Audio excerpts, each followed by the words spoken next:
todos. Meu nome é Jéssica Cândida, sou fellow em ecocardiografia pediátrica da Cardioped Brasil, e esta apresentação faz parte do programa de fellow da Cardioped Brasil, Centro do Coração da Criança. O tema de hoje é ecocardiograma normal, reconhecimento das estruturas e janelas. Nossa bibliografia de referência para o tema fora o Talgueva, para quem tiver interesse.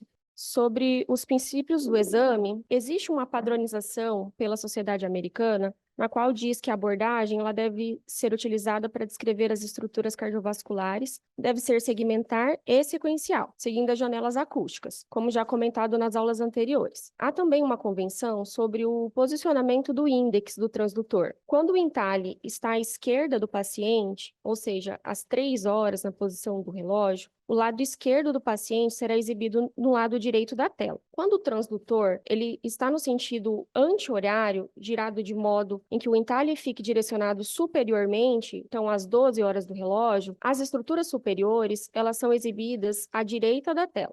Uma exceção é o eixo parasternal longo, em que o ápice do coração ele é mostrado à esquerda da tela, diferente do exame realizado em pacientes adultos. Nas crianças, nós realizamos a inversão da imagem, tanto nos eixos subcostal quanto no quatro câmaras, para que a imagem ela seja obtida em posição anatômica. Ao realizar o exame, nós devemos nos atentar a quais estruturas devem ser visibilizadas em cada eixo e, diante de qualquer anormalidade, ela deve ser pesquisada em diferentes planos, na tentativa de minimizar os artefatos. A colocação dos eletrodos, ela também auxilia na identificação do ciclo cardíaco.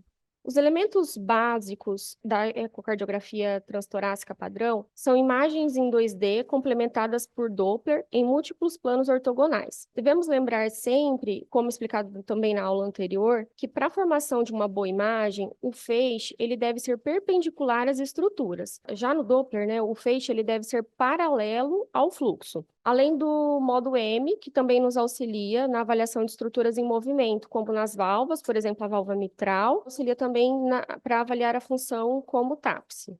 Os planos de imagem, eles são identificados pela localização do transdutor. Então, nós temos o subxifoide, apical, o parasternal esquerdo, incisura supraesternal e parasternal direito. E nos planos anatômicos, o plano coronal, que divide o corpo humano em partes anterior e posterior, o sagital, que divide em direita e esquerda, e o transverso ou axial, que divide em superior e inferior.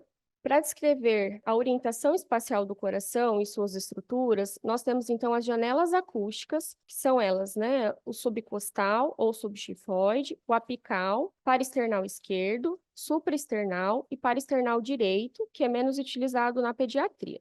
Então, a primeira janela é a subcostal, no seu eixo curto, onde se inicia o estudo com a determinação do situs visceral abdominal, no plano transverso. Este plano de imagem, ele vai fornecer uma grande quantidade de informações, particularmente, nas crianças pequenas, que tendem a ter essa janela acústica boa. O posicionamento do transdutor, ele nessa janela, inicia, a 90 graus da superfície do corpo, o índex voltado às 3 horas. A gente vai identificar a coluna vertebral, a veia cava inferior, que está anterior e à direita, a aorta, que está posterior e à esquerda, e vamos observar o diafragma e a bolha gástrica. Com o movimento de rotação no sentido anti-horário, então deixando o índex às 12 ou 13 horas, nós iremos avaliar a veia cava no seu eixo longitudinal, drenando no átrio direito. Vamos observar sua colapsibilidade com os movimentos respiratórios.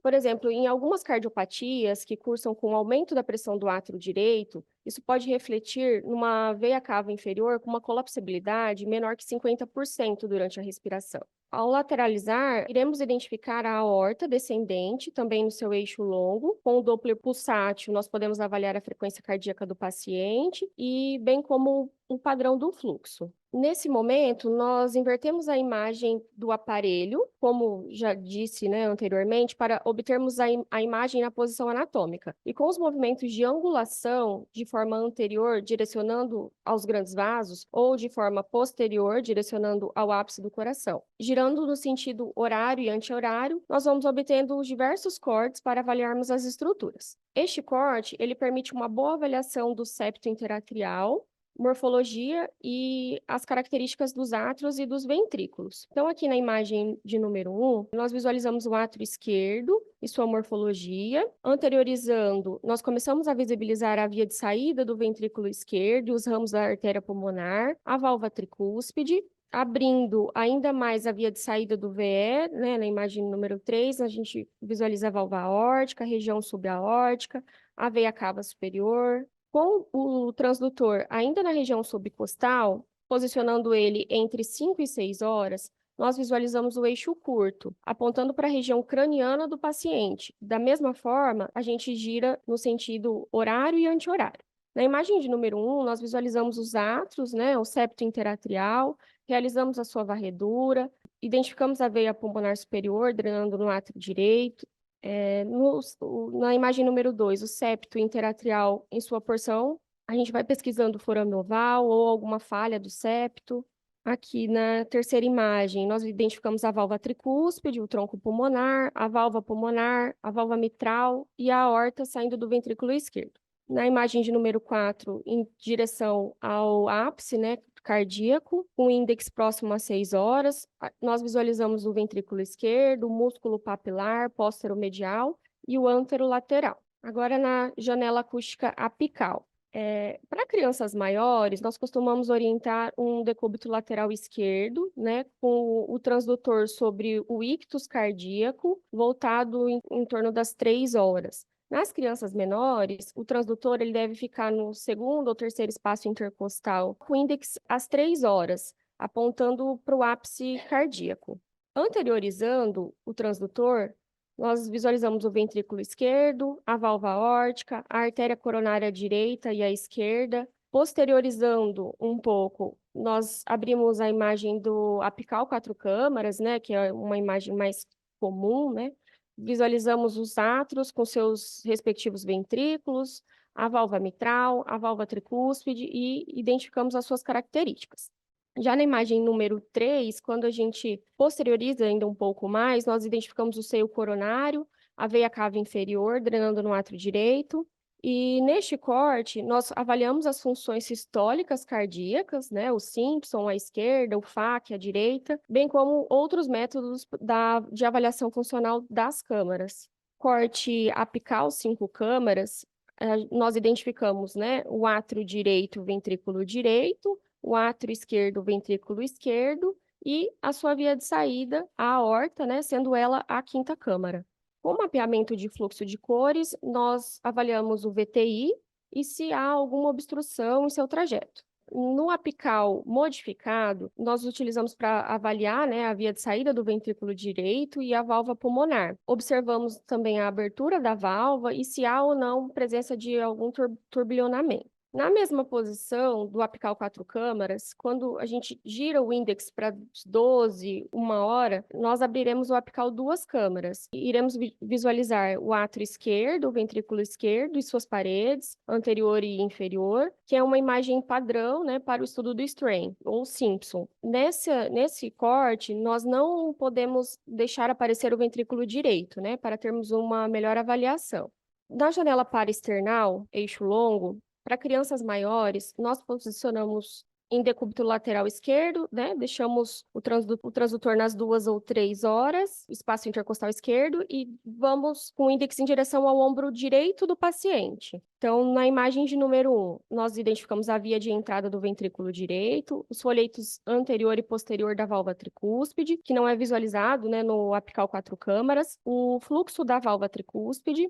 Nós identificamos no número 2 o maior eixo do ventrículo esquerdo, né? Essa janela ela é uma das principais para a realização das medidas, da quantificação das câmaras, da fração de ejeção pelo método de Teicos. Colocamos um fluxo também para avaliarmos a integridade do septo interventricular, a posição da aorta e das suas medidas. Na imagem de número 3, abrindo a via de saída do VD, visualizamos a válvula pulmonar e a artéria pulmonar.